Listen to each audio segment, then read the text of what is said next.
Le continent européen traverse un véritable été des contraires.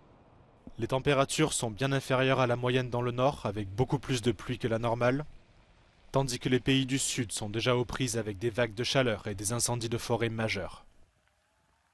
Selon une étude, près de 17 000 événements météorologiques extrêmes ont été enregistrés en Europe en 2023, contre environ 11 400 en 2021. La région des Balkans a été frappée par des vagues de chaleur particulièrement précoces. En Grèce, 6 touristes étrangers ont été retrouvés morts après une randonnée. En Belgique, les précipitations ont été supérieures à la normale pour le 9e mois consécutif. Le 9 juillet, un violent orage a fait des ravages à Bruxelles. Des inondations et des glissements de terrain ont également coûté la vie à au moins 7 personnes en Suisse, en France et dans le nord de l'Italie.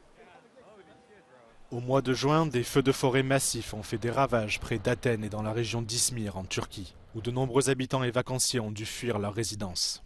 L'Europe est le continent qui se réchauffe le plus rapidement, 2 fois plus vite que la moyenne mondiale depuis 1991. La planète se trouve actuellement dans une phase de transition entre les phénomènes climatiques El Niño et la Niña, qui sont en partie responsables de cette situation.